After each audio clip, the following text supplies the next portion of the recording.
Okay, today I'm making a cheesecake. I'm going to actually make a chocolate cheesecake.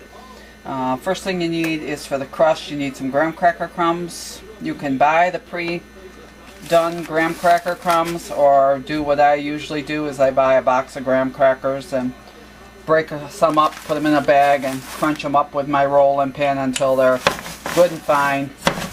And you're going to want about a cup of graham cracker crumbs. You're going to notice I've got a little more stuff than what normal because I'm making a little bigger cheesecake. This will normally make a 9-inch cheesecake in the round springform pans, but I'm going to make mine in a 9 by 13, so I've increased everything just a little bit slightly as far as the crust goes. I'm not going to alter the filling ingredients because that'll be enough, but for the crust ingredients I'm increasing it just slightly so it'll be a little bit thicker. So there's a cup of graham cracker crumbs, 3 tablespoons of sugar, and 3 tablespoons of melted butter, and we're gonna mix that around. I've got the oven preheating to 325. I've got my 9 by 13 pan lightly greased, or lightly buttered I should say. You want to use butter. And we'll mix this together and then we'll spread it out in the bottom of my 9 by 13 pan. Now you're going to mix it all together. It'll kind of look like wet sand. You just want to make sure it's blended well. Get all that melted butter and sugar mixed into it.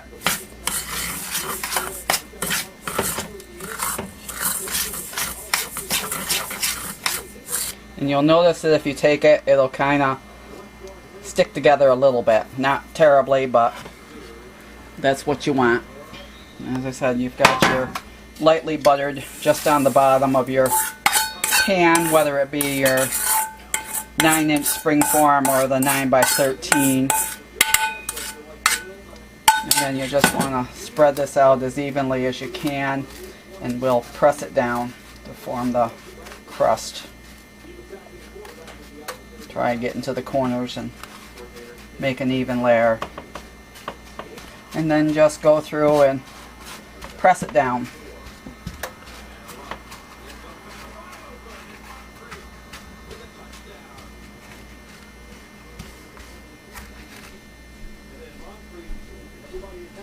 Okay, and you're going to bake this in the preheated 325 degree oven for 10 minutes. And while that's baking, we'll get started on our filling. Now while the crust is baking, we're going to do the filling. It's you start with 5 8-ounce packages of cream cheese. You want them to be room temperature, and that is correct. 5 packages. It's a lot of cream cheese, but this makes an awesome cheesecake. So just kind of scrape them all off and throw them into the bowl. Now you really want to make sure that your cream cheese is room temperature.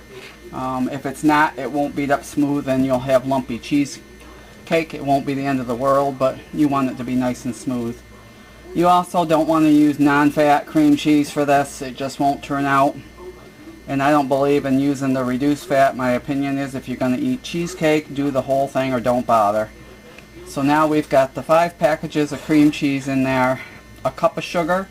We're going to add 3 tablespoons of flour and a tablespoon of vanilla, and then we'll beat that together.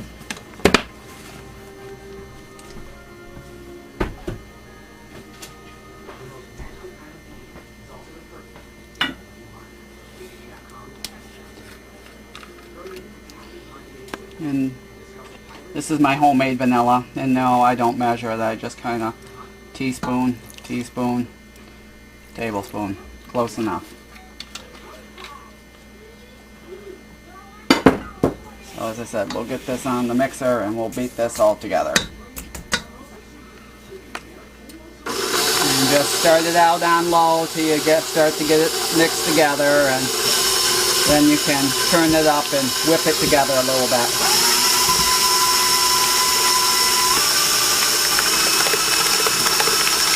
And you want to stop every once in a while and scrape your sides down Make sure you got everything off the bottom. Which you'll see already, it's looking nice and smooth. And you don't want to overbeat your cheesecake, get a lot of air in it, because then you'll have bubbles and it'll deflate. But we're gonna, it only needs to be beaten for about a minute or so. And this is what your crust will look like when it comes out. It's just lightly browned. You don't want it too over brown because we're gonna put in the stuff on top and bake it some more. So just set this aside while you're finishing up your filling at 325. So once you got your filling all beaten up nice and smoothly, we're going to add in a cup of sour cream. We'll beat that in and get that all mixed in good, and then we'll slowly add 4 eggs, one at a time. You don't want to overbeat at this point. Once you start adding the eggs, you want to just mix until it's mixed in, and that's it. We'll mix in the cream cheese.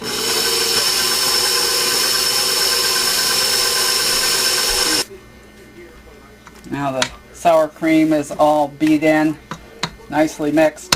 We'll start adding our eggs one at a time.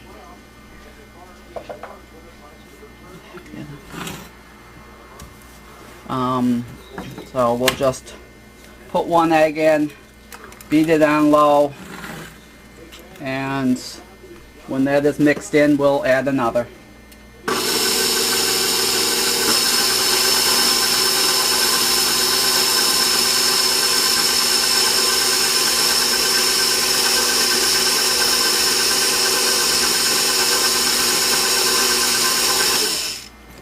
And that's pretty much mixed in, so we'll add number 2.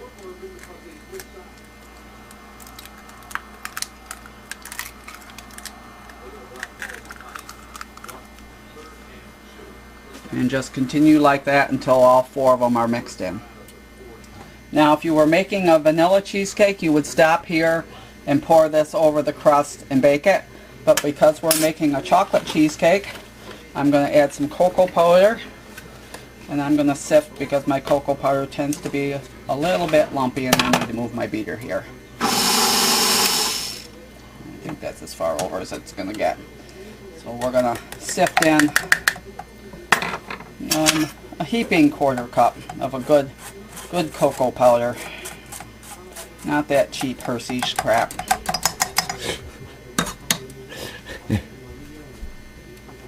And we'll slowly mix in the cocoa. And you want to go just again until it's just mixed.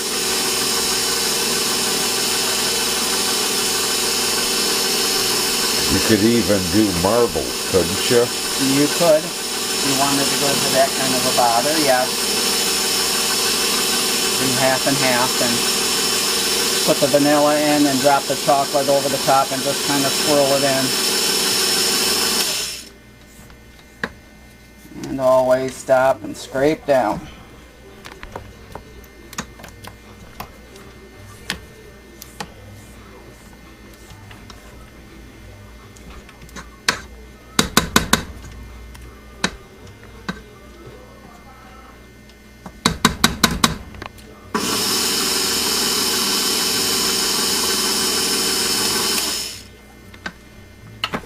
And we'll finish mixing it once I get it off the beater here.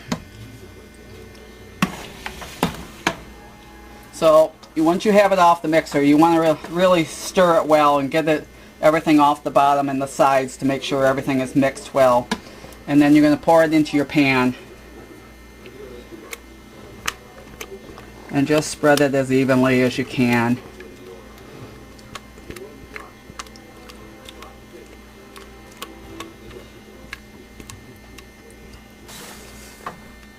Okay, we'll just smooth it out. So if you're baking it in the 9 or 10 inch springform pan, it's going to bake for 55 minutes to an hour. In this, we'll check it in 30 minutes because it'll take between 30 and 40 minutes in the 9 by 13. And it's still going to jiggle just slightly in the center. You don't want to overbake it because then they'll crack. I mean, sometimes they'll crack anyway, but it's going to be just jiggle slightly in the center, and it'll finish when you take it out of the oven. It'll finish setting up. Okay, so this is 30 minutes, and it's still just a little. You want a little jiggle, but that's way too much. So we'll set it. Probably going to check it again in about 6 minutes. It's still just a little too. We'll give it, let's say 4 minutes. We'll check it. Oh yeah. See, that's got just a little bit of a jiggle left to it. That's fine. And it's starting to crack around the edges, so if I bake it any longer, it'll just crack all over the place. So we'll set it aside to cool, and it needs to be refrigerated at least 3 to 4 hours, preferably overnight. This is not a quick dessert. It's something you want to make ahead of time, because it's always better once it sits overnight, but at least 3 to 4 hours in the fridge. So it's going to cool. It'll be dessert for Christmas.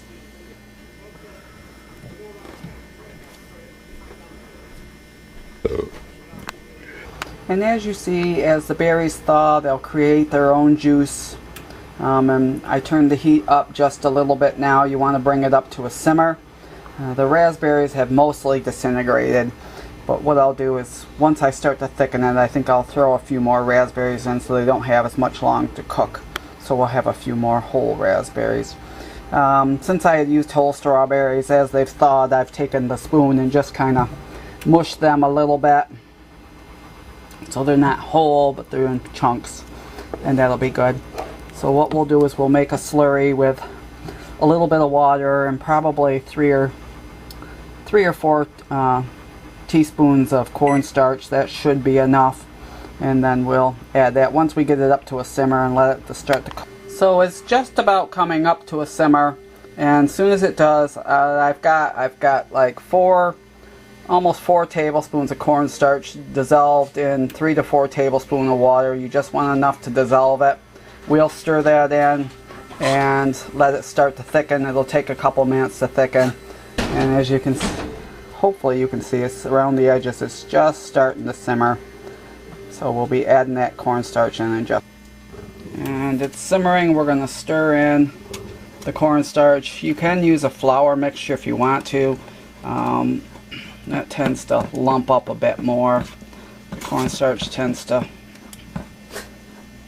be a little smoother, and you'll see it instantly starts to thicken a little bit. You don't need this totally thick, but we'll let it cook for a minute just till it thickens.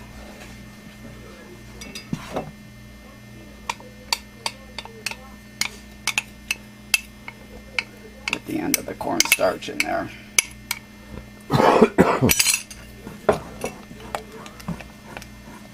And it will thicken more as it sits, so that's why you don't want to get it too thick. And it's back to a boil, so we're going to turn it up. And as you see, as the berries thaw, they'll create their own juice. And I turned the heat up just a little bit now. You want to bring it up to a simmer. The raspberries have mostly disintegrated, but what I'll do is, once I start to thicken it, I think I'll throw a few more raspberries in so they don't have as much long to cook. So we'll have a few more whole raspberries.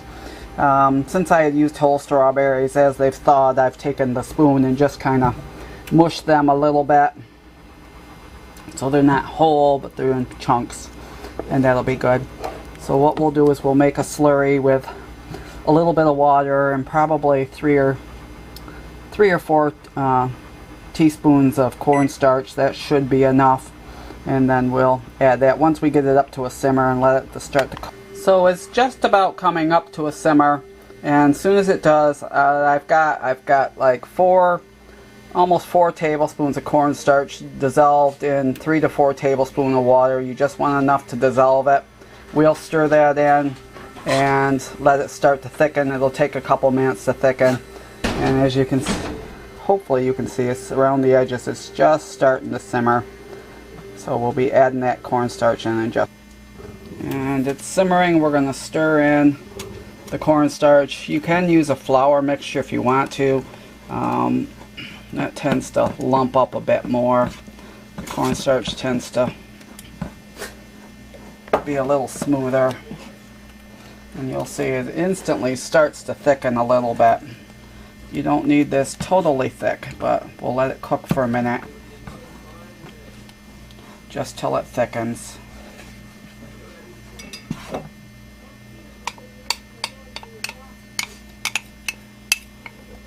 Get the end of the cornstarch in there.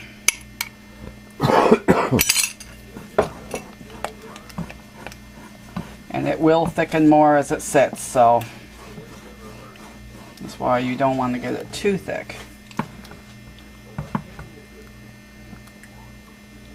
And it's back to a boil, so we're going to turn it off. I'm going to throw a few more whole raspberries in there that aren't totally mushed down, and we'll let it sit till it cools. It'll be ready to go. I'm just going to add a few more raspberries in just to have the whole effect in there. They're frozen, but they'll thaw quickly in that boiling liquid. And we'll just let that sit. 20-pound Christmas ham. Oh yeah. Now this is the cheesecake after it has cooled all night. It left it in the fridge. It did crack a little bit, but cheesecakes normally do that. So, see if I can get a piece out of here.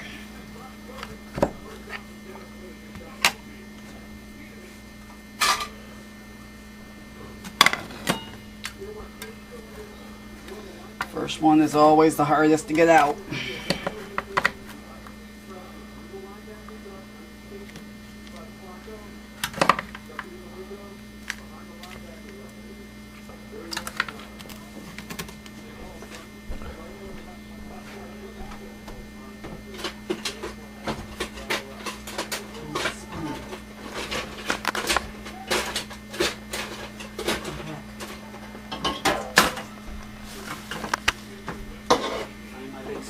Look out. Now here's the berries that we cooked up. It does thicken some. It doesn't get totally thick, but and if you want yours a little thicker, you can always add a little more cornstarch to it. Also, when you're cooking those down, you want to taste your berries. If they're not sweet enough, you can add a ½ cup of sugar when you're cooking the berries. And if they're really tart, you can add more, but those were sweet enough that I really didn't need to add anything. And there's your chocolate cheesecake with berries. Very good.